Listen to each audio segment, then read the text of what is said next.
Welcome to the first official Durdraw tutorial. For those who don't know, Durdraw is an ANSI, ASCII, and Unicode art editor for Unix-like systems like Linux, FreeBSD, macOS, and Windows subsystem for Linux. There are a lot of ANSI editors out there, but what makes Durdraw different is that it supports frame-based animation and playback, so you can edit things a frame at a time. It gives you frames per second speed control with frame delays. It supports 256 colors using the widely supported standard xterm 256 color palette. It supports Unicode, so you can browse through all of the Unicode blocks to find any character. Most ANSI editors stick to the deprecated code page 437 character encoding used by MS-DOS.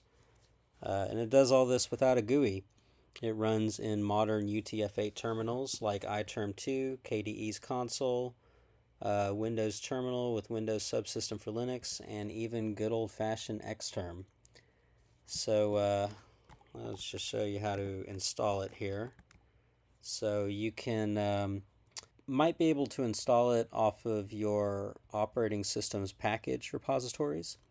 So Debian, SID, and some of the Debian-based distributions have it in their repositories. The Arch user repository has it. But if you want to install it off of Git, you can do that. You can get the latest version off of Git by cloning it just like this. And it does have a few requirements. So it requires Python. You want to be running 3.9 or higher. 3.10 or higher is even better. And it requires pip. If generally if you have Python, you have pip. So when you extract it, you'll see that it has this start Durdraw script executable, and that actually lets you start Durdraw without running the installer. It just runs straight out of the directory.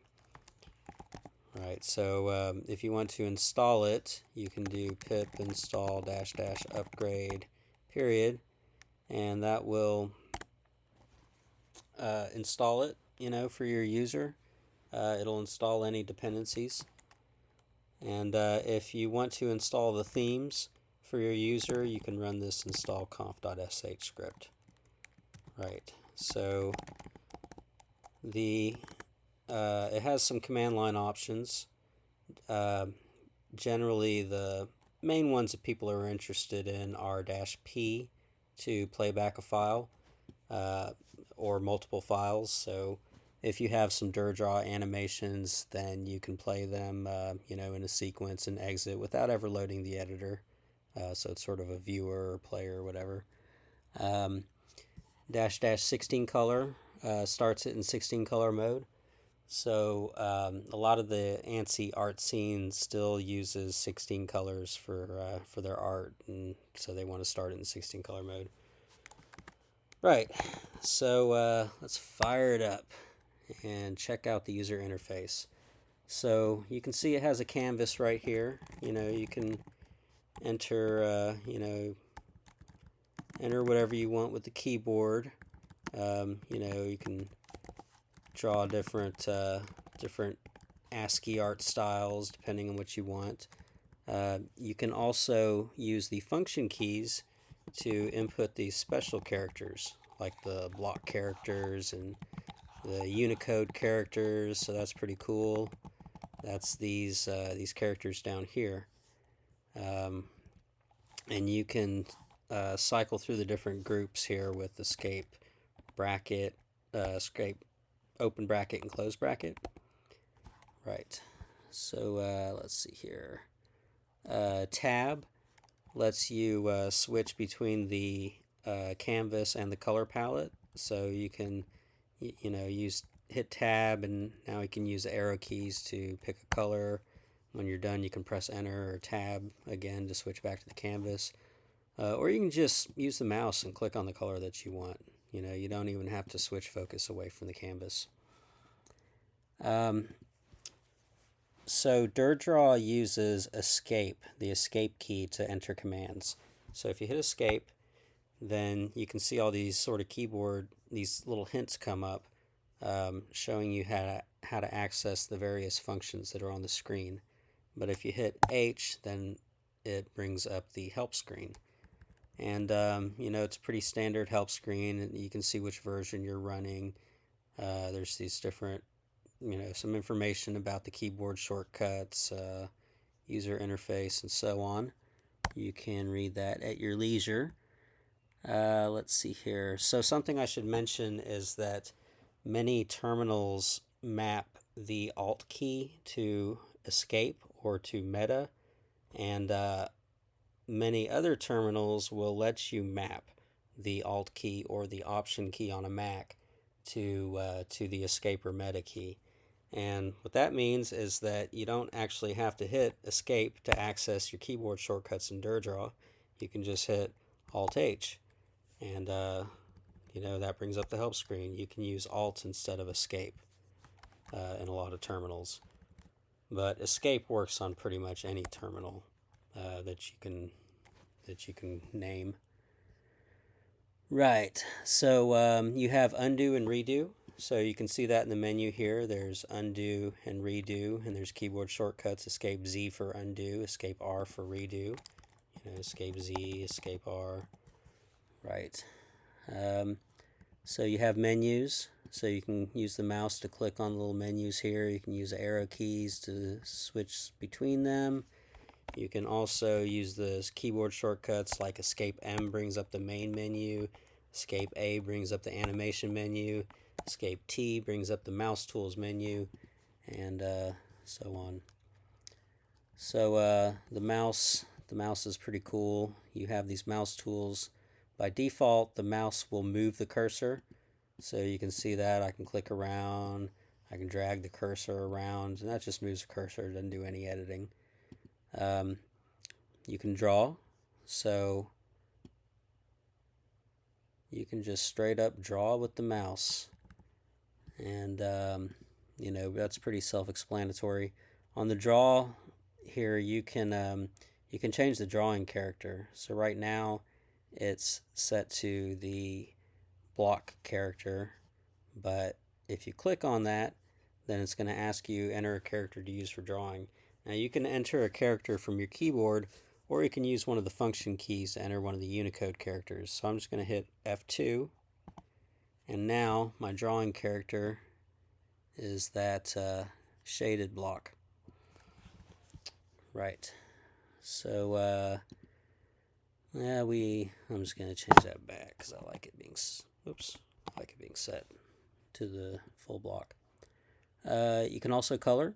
So that's pretty cool. You can do things like load up an ASCII art file that doesn't have any color, and you can add color to it. You can just draw and it'll change the color without changing the character underneath. Pretty cool. You know, you have erase. That's pretty self-explanatory. You can just use that as a mouse-driven eraser. And you have eyedrop. So eyedrop picks up the color underneath where you click. So right now the color is set to this really cool green. If I click right here, then the color is going to change to purple. Right, and it switches back to move after you click the eyedrop. Right, so you can copy and paste.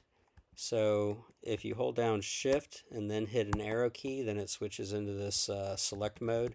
Now you can use the arrow keys or the mouse to make a selection. And if for some reason that doesn't work, if the Shift arrow keys don't work, you can use Escape capital K, and that enters select mode as well. So in select mode, you have these different operations you can do.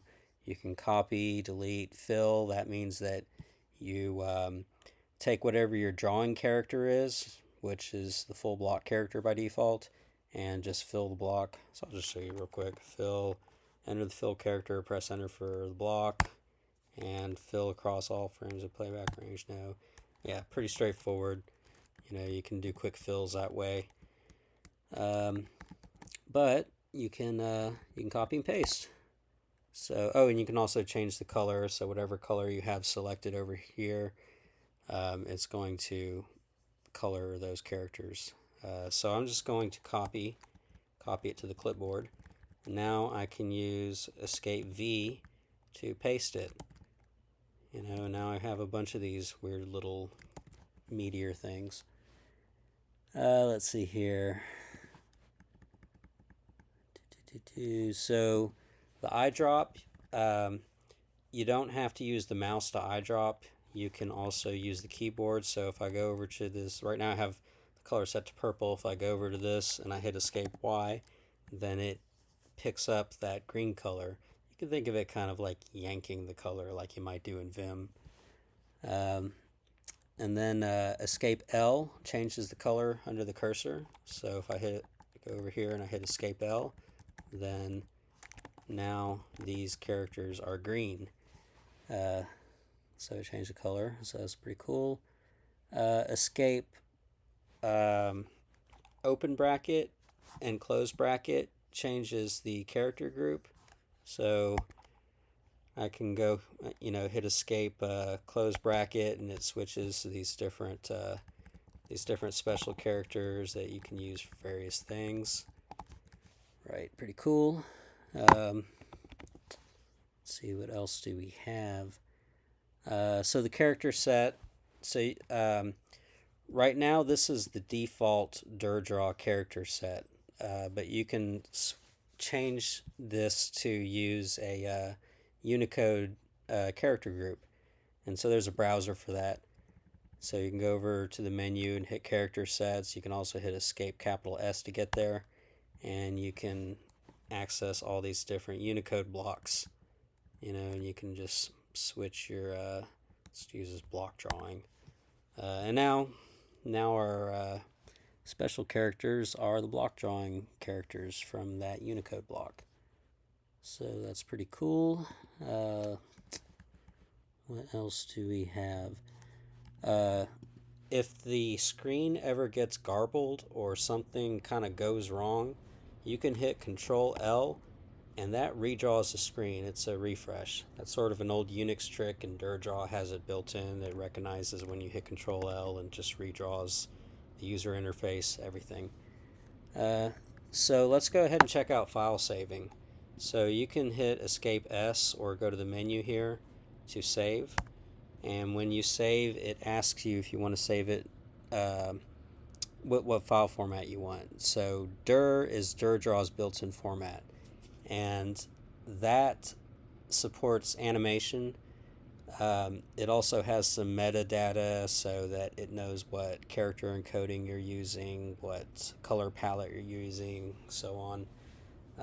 So generally, when you're editing art in Durdraw, you kind of want to use Dur as your sort of master copy file format.